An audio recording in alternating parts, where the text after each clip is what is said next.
Bonjour et bienvenue à vous, chers amis passionnés d'intelligence artificielle. Je suis Jean-François Sénéchal, votre hôte et prof à l'Université Laval, passionné d'intelligence artificielle comme vous, d'enjeux sociaux. Voilà, comment allez-vous? Bienvenue à votre saison 2 d'IA Café. Yes! On s'était dit une saison 1, on va faire 10 épisodes, ça va être réglé. Finalement, on a fait beaucoup plus, puis là, on est parti pour une deuxième saison. Donc, j'espère qu'on va avoir le temps de vous en faire autant d'épisodes. Content de vous savoir de retour. Vous nous avez évidemment manqué là, pendant nos vacances cet été. Donc, deuxième saison de notre enquête sur la recherche en IA, les enjeux sociaux. Merci de nous accompagner, de nous aider, de nous accompagner avec notre tête, là, que tranquillement on essaye de concevoir, essayer de se faire une nouvelle tête à partir de nos expertises, puis faire des liens avec les expertises de nos invités et de nos collaborateurs ici.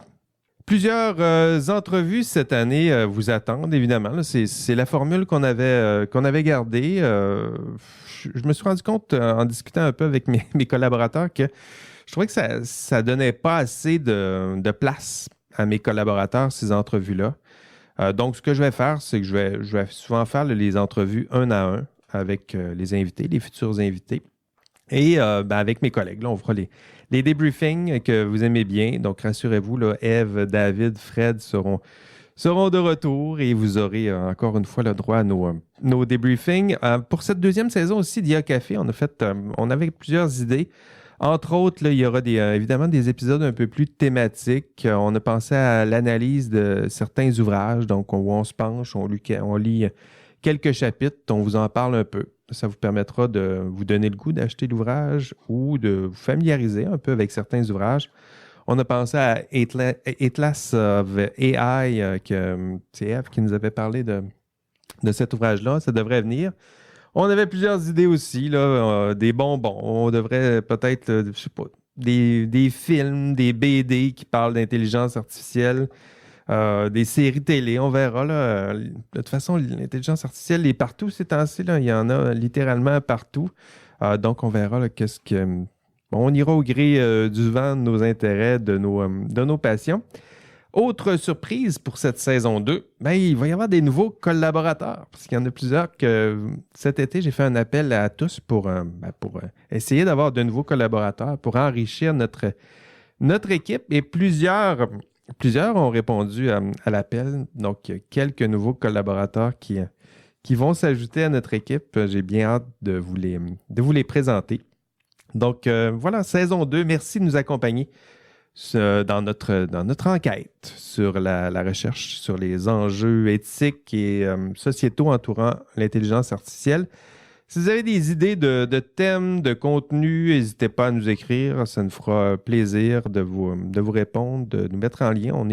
Évidemment, on est sur les réseaux sociaux, donc on est facile à rejoindre. Aujourd'hui, nous sommes le 9 septembre. Donc, l'épisode devrait être probablement publié demain. Donc, pour vous, c'est quasiment en direct. Donc, 9 septembre, l'automne s'en vient. On est en plein, en tout cas, moi, je suis en plein dans la folie du début de la session universitaire. C'est plein d'étudiants, plein de masques, mais plein d'étudiants aussi. On est content de les revoir sur le campus. Et parlant de retour sur le campus, avec moi en studio et sur Zoom.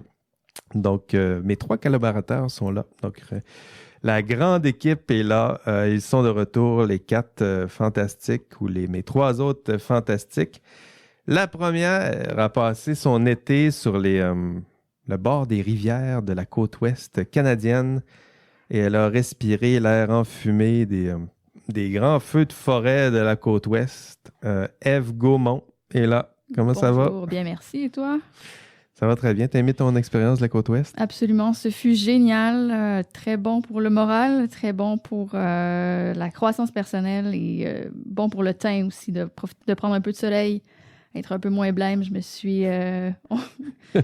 Ouais. On se rend pas compte à quel point les profs dans les corridors universitaires sont blêmes. Hein. C'est juste sortir un peu dans le bois pour s'en rendre compte. Bienvenue, re-bienvenue au Québec Merci. Bon Retour. Le second, il aime tellement les micros qu'il en achète en surplus et les laisse traîner sous mon bureau. David Beauchemin est là. Salut David. C'est pas un micro que j'ai laissé traîner, c'est des écouteurs. Ah, c'est des écouteurs. OK, en tout cas, j'ai une belle Ouais. boîte là, qui t'attend. Là. C'est ça, là. J'avais prévu de te la donner Ça va à faire un an. Noël, là, mais je te la donnerai au Noël prochain là, si tu viens pas la chercher. Bel été, David? Oui, j'ai beaucoup travaillé sur mes différents projets, là. Bon, puis gros automne. Oui, encore. Un gros projet encore qui s'en vient, là. J'ai bien hâte de voir ce que ça va donner, là. Raconte-nous rien. Laisse-nous comme ça, là, à guiche. Un cliffhanger Un pour cliffhanger. la saison 2. À voir pour la saison 2. Que se passera-t-il avec David? Le troisième, ben Frédéric Plamondon est là, alias Fred est là aussi. Bonjour Fred, comment ça va? Salut, ça va? Gros automne, Fred. Est-ce que tu vas répondre à tes courriels cet automne ou pas? Là? Qu'est-ce qui se passe là? Ben, j'ai décidé que j'allais probablement utiliser un algorithme pour parser un peu dans ces courriels-là puis choisir les plus intéressants. Puis le reste, ben, ils attendront. Non, pour vrai, je suis vraiment dans le feu de la rentrée, moi aussi, là, avec la préparation de cours, l'encadrement des étudiants et mes propres recherches qui demandent aussi pas mal de temps. Mais comme j'ai passé l'été à faire ça, ben là, cet automne, il faut que je me concentre un petit peu sur mes étudiantes et mes étudiants qui attendent sagement de recevoir la sagesse universitaire. Oh, j'en doute.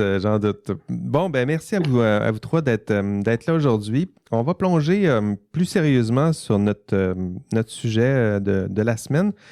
Pour cette deuxième saison, dans cet épisode d'IA Café, j'aimerais revenir sur une entrevue intrigante. Moi, c'est comme ça que je l'ai ressenti. On n'avait pas eu le temps de faire encore un débriefing à propos de cette entrevue-là. Une entrevue que nous avons fait avec Dave Anctil. Donc, c'était sur l'aérobotique. C'est le terme utilisé dans l'épisode. Donc, l'AI, mais utilisé dans les robots, dans les bots, dans la sexualité, dans les bots conçus pour la sexualité, dans les robots sexuels, tout ça. Donc, c'est assurément notre entrevue, en tout cas, la plus sexy de la saison, ça, c'est très certain. C'est l'épisode qui a été publié le 3 juin. Donc, si vous le recherchez, là, c'est avec Dave Anctil, encore une fois. Je vous invite à le réécouter. De toute façon, vous ne serez pas trop perdus. Là. C'est les sujets qu'on va aborder. C'est pas nécessaire de nécessairement avoir réentendu l'épisode, mais c'est un épisode passionnant. Là. Je vous invite à aller l'écouter. Rappelons que Dave Anctil est un chercheur qui se passionne, donc d'intelligence artificielle, de robotique, qui s'intéresse aux enjeux sociaux et éthiques, mais aussi aux interactions, et ça c'est son expression, les interactions érotiques entre les humains et les machines, donc l'érotisme robotique ou érobotique. J'ai hâte de savoir ce que vous en pensez. David, toi, tu étais présent, me semble-t-il, lors de l'entrevue. Tes souvenirs, c'est quoi qui a attiré ton attention, peut-être en le réécoutant récemment? Oui, il y a vraiment deux choses que j'ai remarqué, puis je pense qu'il a pris la peine aussi de quand même le pointer aussi là, un peu. Là. C'est quand même l'espèce d'aspect de glissement qui peut survenir dans ce genre de contexte-là, puis surtout le glissement vers l'appropriation d'un domaine qui génère de l'argent finalement de ce genre d'interaction-là, qui est l'industrie de la pornographie, qui a vraiment un intérêt, ou toutes les industries axées autour de ça, d'aller commercialiser ce genre d'interaction-là. Puis ça m'a fait réfléchir un peu à savoir, justement, il y a d'autres utilisations qu'on voit où est-ce que c'est peut-être moins flagrant, où est-ce qu'on ne voit pas comme l'espèce d'esprit commercial comme un ennemi, si on veut, comme par exemple en santé, où est-ce qu'on ne se dit pas comme « Ah, mais le médecin, il veut absolument mon bien. » Peut-être le médecin, mais peut-être qu'il y a un intérêt commercial derrière, qu'il y a des gens qui vont vouloir aller chercher d'exploiter ça. Puis là, c'est là qu'on peut avoir une espèce j'ai l'impression d'un glissement, de se dire comme on est prêt à peut-être un petit peu plus vers nos valeurs, on est prêt à aller plus vers à en accepter plus parce que c'est un côté qui est moins stigmatisé. Puis je trouvais que cette espèce de discussion-là vraiment fait ressortir ces éléments-là plus forts, puis qu'on peut faire des parallèles intéressants avec d'autres secteurs là, qu'on pourrait voir ce genre de phénomène-là aussi. Là. C'est vrai, mais moi, tu vois, je suis tout à fait d'accord avec ce que tu dis.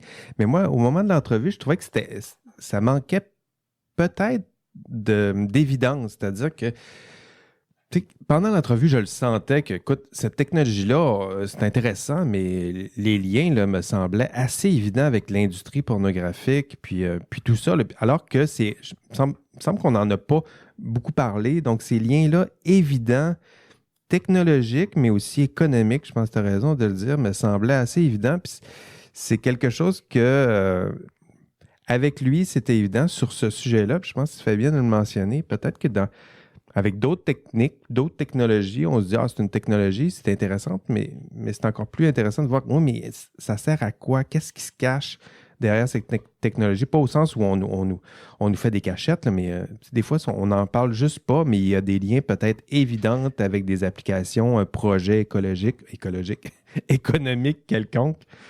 Qu'est-ce que tu allais ajouter?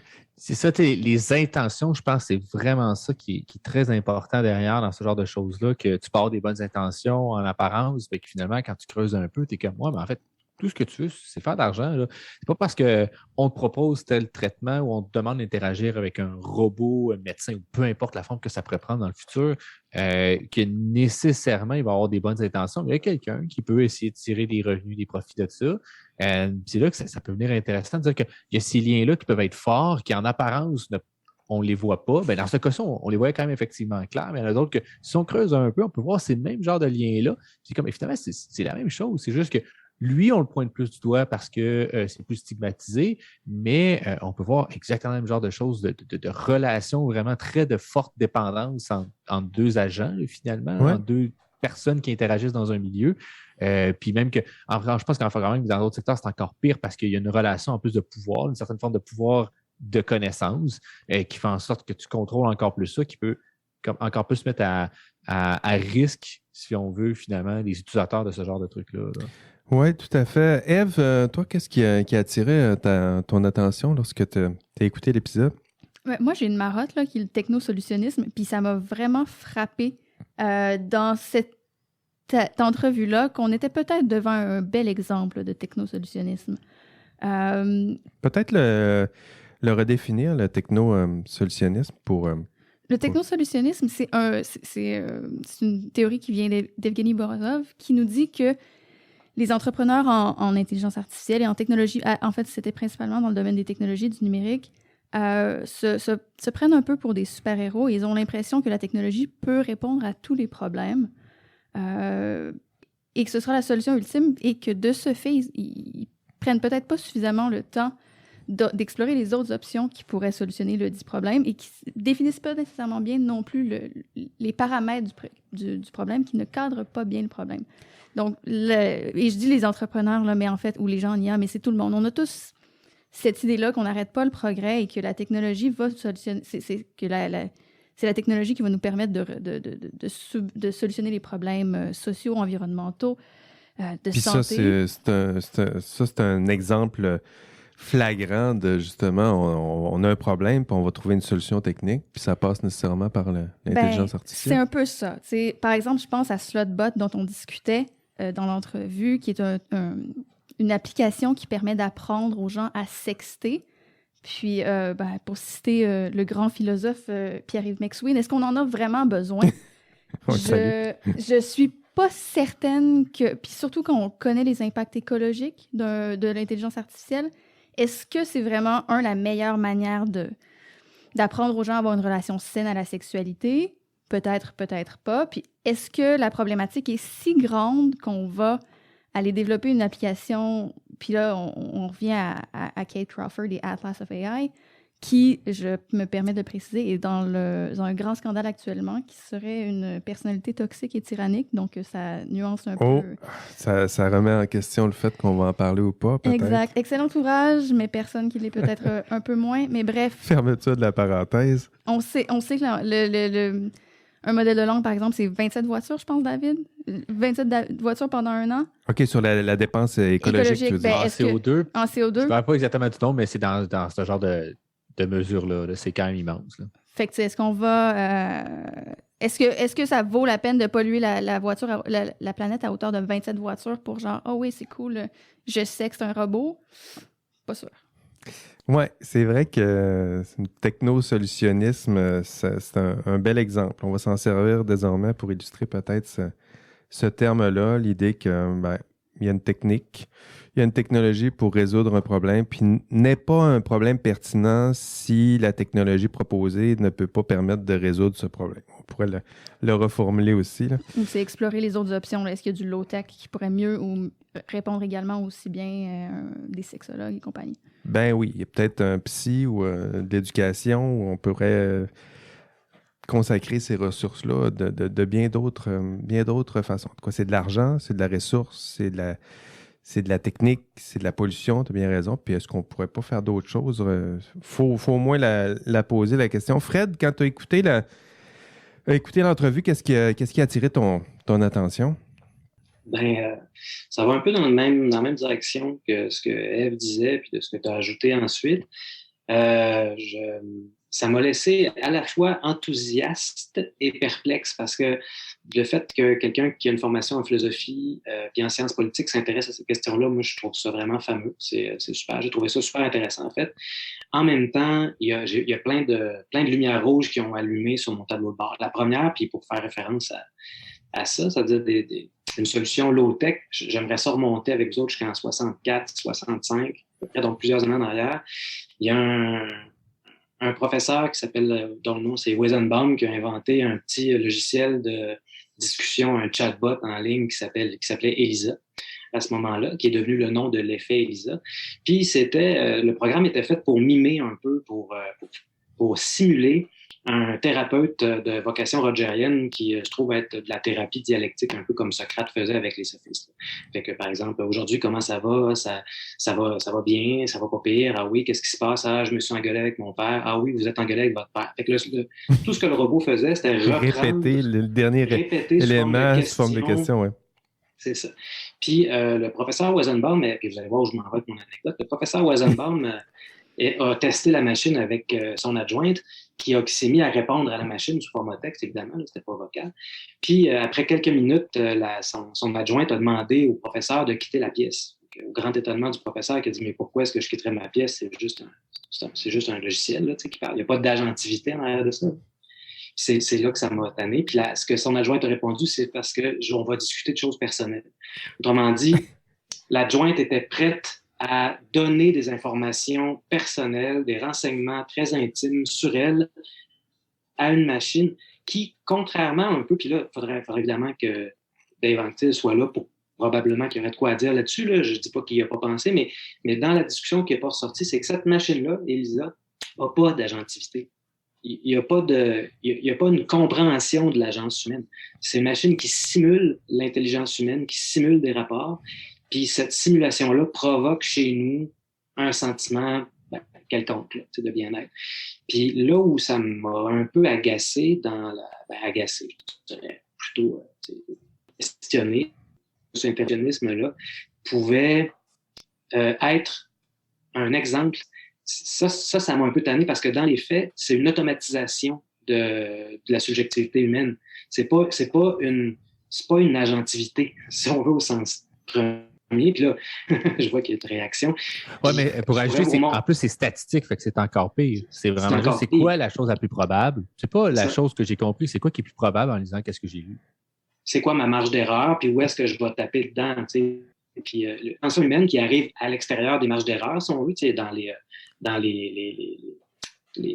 c'est ça, bref, les statistiques qui sont aux marges, là, il y a un nom pour ça, mais qui ne me vient pas dans le moment. Est-ce qu'on peut penser à des outils, justement, ou à une forme de sexologie qui pourrait automatiser certains éléments de l'interaction, puis au-delà des marges d'erreur, opérateur, opératrice humaine. Mais encore une fois, ce que ça fait, c'est qu'on vient en fait faire de la gestion algorithmique des rapports intimes et sexuels. Puis là, je pourrais vous remonter encore plus loin de quelques années même avant ça, en 1958. Il y a un bonhomme qui s'appelle Stafford Beer qui parlait de management cybernétique, donc de c'est précisément vers ça que ça se tourne, c'est-à-dire on conçoit que les interactions humaines se trouvent dans des contrôler l'information à travers un feedback, un retour de Fred, il y a vraiment une grosse latence. En tout cas, bref. Merci, Fred. Il y a un petit délai, là. Je vais te laisser débrancher ta caméra, là. Ça te permettra de réintervenir plus tard. Je vais en profiter pour faire peut-être mon intervention. Mais il y a plusieurs choses qui m'ont intrigué. Puis pendant une entrevue, là, on essaie toujours de mettre en valeur notre invité, hein. Je pense que c'est ça l'objectif. Mais je me retenais, je trépignais sur ma chaise, puis j'aurais eu envie de poser plein d'autres questions. Un des éléments qui m'a tout de suite stimulé, c'est je me demandais pourquoi, quand moi je regarde les portraits AI, là, donc d'ailleurs j'en ai parlé à Dave juste après l'entrevue, pourquoi on ne parle pas de ce champ de la recherche en AI dans les portraits AI? Peut-être qu'on le mentionne, là, mais moi, en tout cas, là, ce que j'ai regardé comme portrait c'est le dernier rapport que j'ai lu, là, c'était le rapport, comment ça s'appelle? Portrait de l'écosystème en intelligence artificielle dans la région de Québec. Puis dans ce portrait-là, bon, les startups, là, il y en avait 100, sont regroupés en catégories, assurance, divertissement, gestion, produits manufacturiers, santé, il y en a d'autres, mais cette industrie-là, la porno, la sexualité, il me semble que c'est un champ qui est important en intelligence artificielle, qui investit beaucoup en intelligence artificielle, puis il me semble qu'on le voit pas souvent. Peut-être que je connais pas les mots-clés, là, mais il me semble qu'on le voit pas souvent dans ces portraits-là là, qu'on fait de l'intelligence artificielle. C'est peut-être parce que c'est un sujet qui est délicat.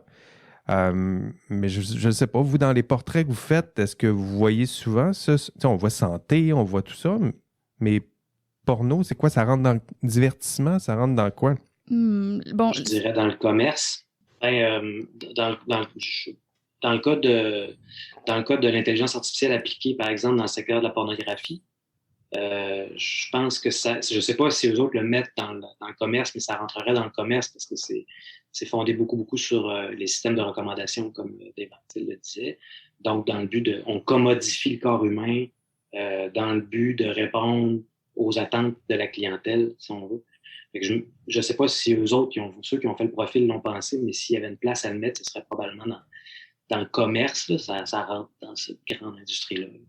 Mais ça m'a fasciné. Moi, je trouvais que dès qu'on parle, taper dans un moteur de recherche, là, intelligence artificielle, industrie, sexualité, juste pour tester, puis vous allez voir, rapidement, ça verse dans les applications plutôt pornographiques ou un peu louches, là.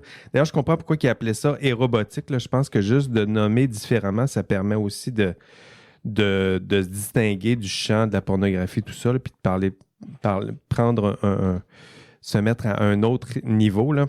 Mais il me semble qu'il y a des champs de l'intelligence artificielle dont on ne parle pas assez ou il me semble qu'ils sont là, sont représentés, il y a de la techno, il y a du financement, mais lorsqu'on fait un portrait, on met souvent de l'avant, bon, les applications en santé, en éducation, tout ça, mais les applications militaires, les applications sexuelles, sinon pornographiques, il me semble qu'il y en a plein, là. Pourquoi on n'en parle pas? Ou est-ce que je rêve? Ou il me semble que c'est pas souvent dans le portrait là, qu'on fait. Il me semble que c'est peut-être portrait de famille. Il y a les oncles là, à moustache qu'on veut pas trop mettre en avant, là, sont dans le côté puis on les voit quasiment pas de la photo. Je sais pas. Ben, c'est vraiment mon impression, en fait. Là. J'ai l'impression que c'est peut-être des questions qui ont mauvaise presse puis qu'on essaie de pas trop aborder. Je sais que moi, c'est quand même un sujet dont j'entends relativement parler, mais différemment. Là, mais tout ce qui est le croisement sexualité, intelligence artificielle, je l'entends beaucoup sous le croisement deepfake, revenge porn, partage non consenti d'images intimes. Puis, compte tenu que ce débat-là est quand même très vivant, ben, ça fait peut-être ombrage aux applications plus intéressantes qui pourraient découler parce que, tu sais, je me suis braquée tout à l'heure un peu avec un technosolutionniste, mais je pense qu'il y a quand même vraiment des applications qui pourraient être intéressantes, mais c'est difficile d'être le porteur de ce ballon-là quand les conférences, il y a des conférences sur conférences qui nous disent comment le deep learning peut découler avec des abus de femmes qui des ex-partenaires vengeurs qui souhaitent briser la réputation de quelqu'un d'autre et qui développent des algorithmes, des deepfakes qui publient sur les Pornhub de ce monde pour faire... donc, je pense que c'est beaucoup cette controverse-là qui occupe toute la lumière, qui fait en sorte que le parent pauvre se retrouve à être peut-être des applications à meilleure vocation. Parce qu'il me semble que c'est peut-être pour ça là, qu'on est hésitant, là, puis quand j'entends notre discussion, puis on hésite à plusieurs endroits.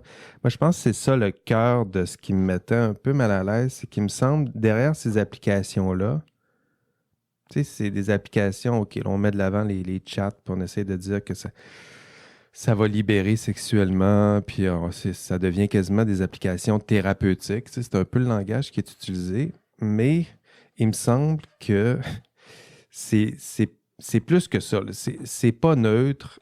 Ce qui se cache, là je me commets un peu plus, là, mais ce qui se cache derrière l'industrie de l'aérobotique, là, puis ce qui se cache. Ce qui est là, puis c'est un éléphant dans la pièce. Ce qui est là, c'est l'industrie de la porno. Puis pendant l'entrevue, je voulais pas non plus avoir l'air du vieux prof conservateur là, qui dit qu'il comprend rien à la sexualité, de l'évolution, puis la génération montante, puis tout ça. Là. C'était plus que... Il me semble qu'on parle davantage des applications dans l'industrie de la porno que de l'érobotique ou l'érotisation, tout ça. Il me semble que les applications qu'on voit quand on fait des recherches, c'est beaucoup plus de l'ordre de ce type de sexualité-là. Ça sert certaines valeurs qui sont celles promues par l'industrie pornographique. Ça ne veut pas dire que c'est nécessairement mal, là, mais il faut au moins dire que l'industrie de la pornographie est chargée de certaines valeurs, est chargée d'une conception de la femme, est chargée d'une conception de la sexualité, puis ça passe tranquillement via l'érobotique, là, mais il me semble que c'était parce que ça passe via l'érobotique, il y avait une image un peu plus adoucie, un peu plus thérapeutique, mais il ne faut pas manquer l'essentiel, il me semble. Il me semble que c'est l'industrie pornographique qui est derrière ce genre d'application-là. Est-ce que je me trompe ou... Ben, il me semble quand même en tout cas, je peux très bien imaginer un mouvement féministe qui s'emparerait de ces technologies-là pour un empowerment de la femme, pour une prise une réappropriation de la sexualité pour la femme. Puis je pense que c'était un des arguments que Dave Antil défendait de manière intéressante. Est-ce que c'est ce qui se matérialise dans la réalité? Je ne le sais pas. Est-ce que dans les faits, tu décris pas un portrait plus réaliste? Je ne pourrais pas dire. Mais théoriquement, si on ne fait que théoriser, je pense pas nécessairement que les robotiques doivent porter les valeurs de la conception géante de la pornographie, à mon sens. Dans l'entrevue, il y avait... Dave avait cité Pauline Noiseux. D'ailleurs, si vous la connaissez, faites-moi signe, là, parce que moi, j'aimerais bien la rencontrer, faire une entrevue avec elle. Elle disait dans une entrevue que, en fait, c'est un texte que j'ai lu d'elle, et là, je la cite, là, j'ai l'extrait à l'écran. « La robotique sexuelle, telle qu'elle est aujourd'hui développée sur le marché, constitue un nouveau moyen d'assurer la continuité de la domination masculine sur le plan sexuel. » Donc, la question, moi, que j'ai pas posée, puis que j'aurais aimé poser, puis que j'ai pas pu poser, c'est dans quelle mesure on peut se permettre de parler comme ça dans un podcast de robots sexuels au service des besoins humains. Là, on parle de psychologie thérapeutique, alors que concrètement, sur le terrain, ce qui se fait, ce qui est vraiment développé, ce qui est surtout développé, c'est des robots sexuels d'ailleurs, c'est des robots, là, c'est pas des robots, des robots qui représentent des corps de femmes stéréotypés, objectifiés au sens propre, là, c'est devenu des objets monétisés au sens pur et poche de tout ça, là, au service de qui? Ben, encore une fois, c'est au service des fantasmes de monsieur blanc, hétéro, monsieur tout le monde, là, monsieur moustache. Là. Donc, je sais pas, c'est peut-être mon hétéro, c'est peut-être mon édito woke de la semaine, là, de la saison. Mais je trouvais que c'était au cœur de l'entrevue, puis j'avais pas eu le temps. En fait, c'est plutôt dans des discussions autour de moi quand je revenais avec ce sujet-là. Toutes les fois que je disais, c'est intéressant, on développe ça, tout. Wow, on développe ça, mais à quoi ça ressemble, ces robots-là? À quoi ça sert? Je pense que c'était là. Je ne sais pas. L'avez-vous senti comme ça quand vous l'avez écouté? David, Fred? Ben, moi, ce que j'ai retenu beaucoup de la robotique, en fait, c'est qu'effectivement, il essayait de penser d'une façon bienveillante de réfléchir à ce genre de questions-là versus une version commerciale, là, si on veut, pour essayer de voir s'il n'y avait pas moyen de développer des outils d'interaction humain-machine qui répondent à certains besoins. Puis ce qu'il disait, c'était en fait ce qui était très difficile à faire parce que, disait-il, il manquait une théorie sociale du bien-être sexuel. Oui. Bon, cette théorie sociale du bien-être sexuel-là, elle n'existe peut-être pas, mais en admettant qu'elle existe, elle servirait, si on veut, si j'ai bien compris, pour modéliser des outils propulsés ou alimentés par des systèmes d'intelligence artificielle dans le but d'émanciper, si on veut, la sexualité. Mais moi, quand j'entends, mais peut-être que j'ai mal compris, mais c'est comme ça que j'ai entendu un peu ce qui était dit. Ben, quand moi, on me dit ça comme ça, ce que j'entends, en fait, c'est on va essayer de trouver quelque chose comme un capitalisme raisonnable qui ferait en sorte de pouvoir utiliser du technologie sans démocratisation de ces technologies-là. Je vois mal comment ça peut advenir tant que ça reste dans les mains d'une industrie. C'est un peu ça l'enjeu. Puis une théorie sociale du bien-être sexuel qui servirait pour modéliser des outils, des applications d'intelligence artificielle, mais pour moi, c'est encore un écho, si on veut, d'une gestion, d'une automatisation des rapports humains. C'est là, moi, que je vois mal comment est-ce que, sur le plan de l'éthique, on peut être en train de parler quelque chose qui pourrait être émancipatif ou émancipatoire, par exemple. De mon point de vue, ça sonne comme une demi-émancipation. Ça sonne comme si on transférait notre capacité subjective à faire des choix éthiques dans le domaine de l'intimité à une machine. C'est un peu ça, parce qu'il y a des gens qui ont plus de difficultés à le faire ou qui vivent des problématiques à ce sujet-là. Puis ça, moi, ça me semble problématique. J'aurais aimé ça, avoir une discussion avec Devanti là-dessus, mais j'en suis là un peu dans ma... Intéressant.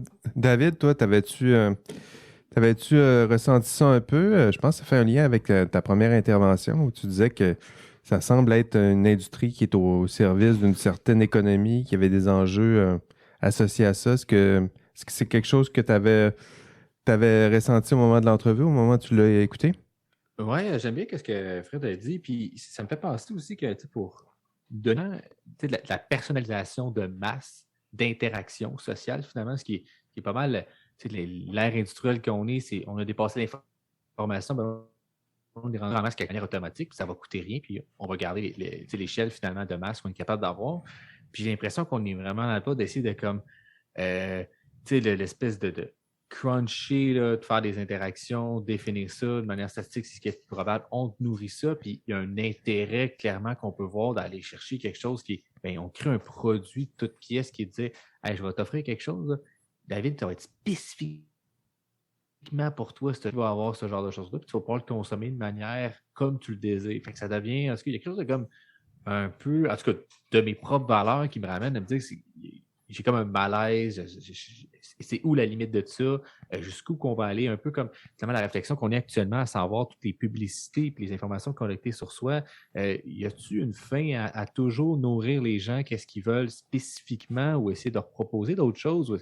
Bien, on peut-tu explorer d'autres choses? Et on va te nourrir, là, un peu comme les echo chambers qu'on parle beaucoup sur les algorithmes sociaux. Bien là, est-ce qu'on va se retrouver avec le même genre de choses, mais avec la conception de la sexualité ou ça va aller jusqu'où? Puis ça va être qui? Parce que présentement, je n'ai pas vu d'organisme ou rien qui s'est mis la main dans ce genre de questions-là. Est-ce qu'il y a quelqu'un qui veut être porteur de ça, comme on l'a déjà dit? Peut-être personne qui a envie de porter ce chapeau-là non plus, de pouvoir aller dire on rentre là-dedans. Tandis que les réseaux sociaux, on dirait que peut-être plus facile, on voit l'impact social direct, mais ça, c'est plus dans nos foyers, c'est quelque chose qui est plus tabou. À quel moment qu'il y a quelque chose qui va se déclencher? Va-t-il être trop tard ou qu'est-ce qui va se passer? Là, je trouve ça un petit peu... peut-être pas effrayant, là, c'est fort comme mot, mais il y a quelque chose qui Il y a quelque chose qui est agaçant. Cette question-là. Exactement, agaçant. Ouais. Ça va revenir, j'imagine. Un des derniers thèmes que je voulais aborder avec vous autres, moi, je trouvais que c'était super intéressant de l'entendre à ce sujet-là.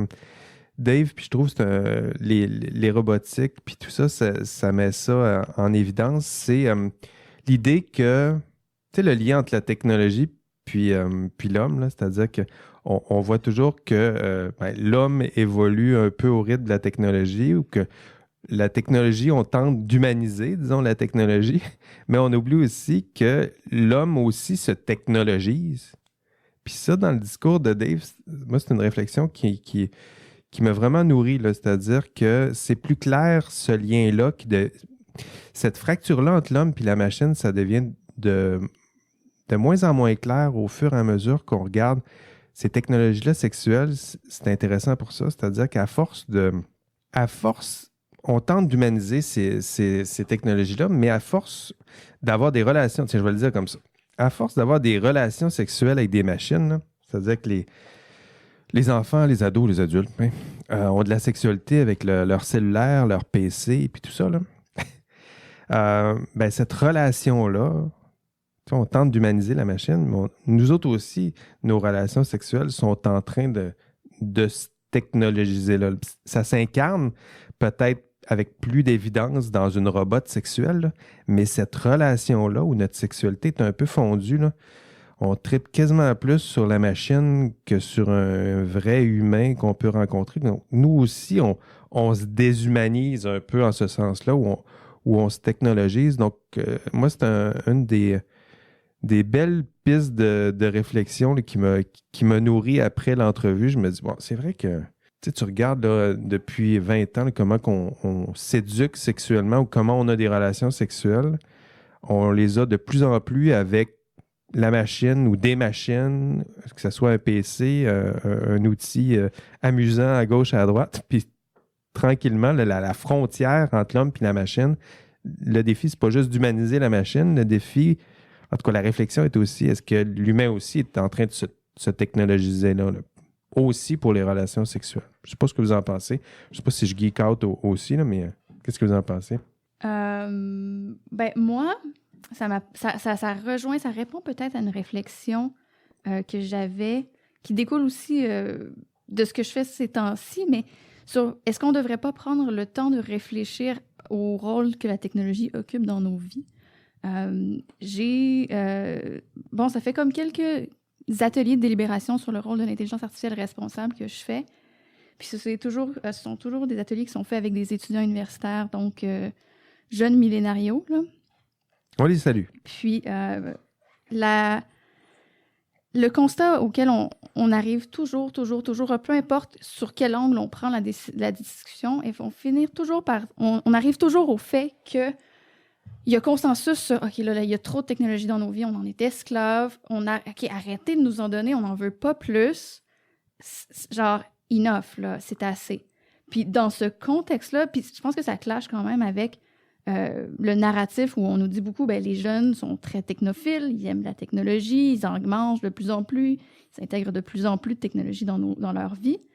Et donc, ils seraient probablement très friands de cette nouvelle application de rencontre qui prend en compte mieux leurs besoins, de cette nouvelle application de sextage, de ce jouet sexuel connecté, qu'importe, name it. Mais je suis certaine que on lance ces discussions-là avec des jeunes et ils vont nous dire non, j'en veux pas plus, c'est assez. Moi, les relations signifiantes, les relations significatives que je veux avoir, elles sont physiques, elles sont extra-écran.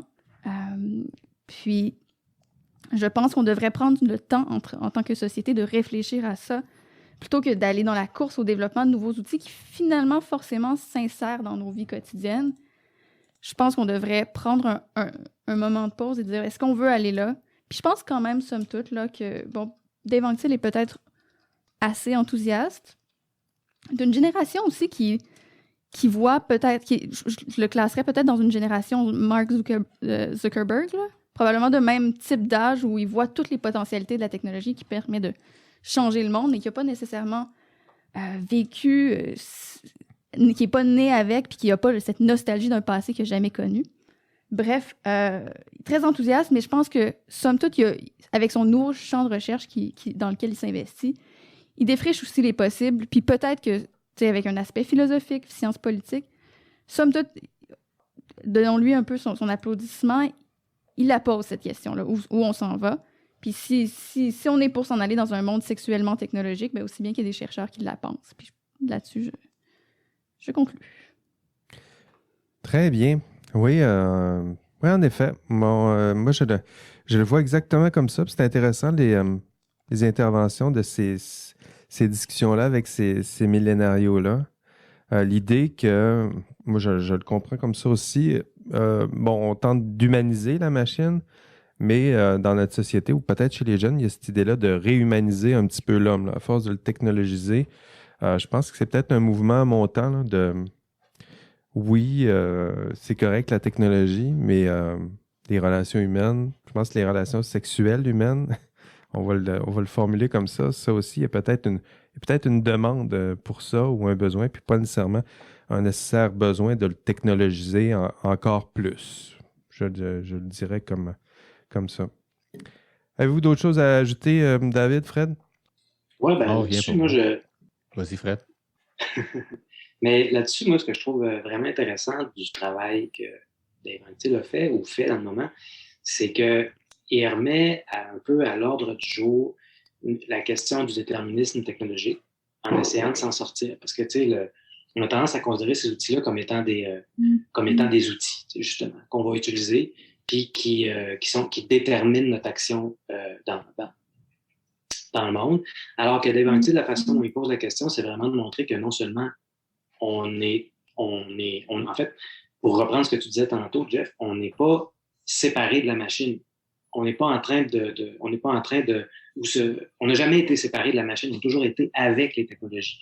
La technologie, c'est un prolongement de nous-mêmes qui nous transforme, puis cette transformation-là amène des nouvelles technologies qui changent de choses. Puis ce qui est intéressant dans le travail que Dave Antil fait, c'est qu'il remet ça au bout du jour en soulignant en allant voir aux marges des interactions humain-machine, puis des interactions humain-machine qui sont peut-être pas dans des technologies objectives, là, dans le téléphone, etc., mais qui sont sur la façon dont on se fait recommander du contenu, puis la façon dont notre conception du monde est modifiée par cette recommandation de contenu-là. Puis moi, c'est ça que je trouve intéressant là-dessus. Il y a peut-être une impulsion critique qui est le fun, c'est-à-dire comment les robotiques peuvent contribuer à venir, justement, si on veut, coloniser notre conception du monde, de ce que c'est l'interaction humain-machine appliquée à la sexualité, puisque c'est un secteur de l'activité qui est vraiment, vraiment super important. Fait qu'il y a peut-être quelque chose de critique là, d'aller chercher aussi dans son travail que moi, je trouvais bien, bien intéressant. Puis, dans tous les cas, ça a toujours le mérite de poser des questions justement un peu malaisantes, puis on a besoin de ça. Vraiment intéressant. Non? En 2021. Tout à fait, David, tu voulais ajouter? Non, rien. Tout a été dit déjà. Ben non. Tout ce que je pensais a été dit, en fait, plutôt. Voilà, en tout cas, moi, j'en aurais beaucoup à dire, puis je suis sûr que vous en auriez beaucoup à dire. Il y a beaucoup à penser. Je pense que c'est une des entrevues qui m'a le plus fait réfléchir. Ça m'a amené dans des zones où je ne pensais pas aller pendant une entrevue et aussi après une entrevue. Donc, merci. Merci d'avoir partagé vos réflexions. Je reste quand même un peu réticent. Je pense que c'est peut-être ça mon principal mouvement. Je trouvais que les robotiques puis tout le discours était un peu trop techno-enthousiaste. Puis je trouve que c'était nécessaire pour ce débriefing-là de faire les nuances, de montrer le potentiel de ces questions-là aussi, mais de montrer peut-être les zones d'ombre là, qui n'avaient pas été pas suffisamment explorées. Donc, je vais conclure peut-être avec cette citation de 2001, Odyssée de l'espace, qui reprend le nom de Dave. C'est pour ça que je l'ai trouvé. Désolé, Dave, but I'm afraid I can't do that. Rappelez-vous, là, c'est l'intelligence artificielle qui décide de s'y opposer un peu à la demande de Dave. D'ailleurs, Dave Antil, on te salue bien bas. Merci d'avoir stimulé d'avoir généré cette discussion, ces réflexions. C'était vraiment passionnant d'abord l'entrevue, mais aussi de nous avoir donné l'occasion de réfléchir sur ce sujet encore davantage.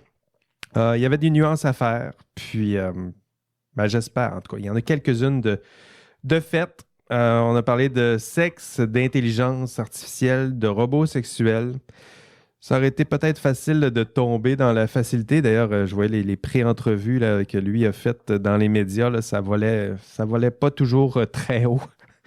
On le questionnait sur sa propre consommation de pornographie. Là. C'était pas vraiment joli, mais vous nous en demandez plus et on a encore une fois tenté de relever le niveau avec brio. Donc, merci Ève, merci David, merci Fred. Profitez de ce qui reste de l'été, les terrasses, le plein air et on se revoit au prochain épisode. Et d'ici là, on rêve peut-être de moutons électriques. Allez, bye bye.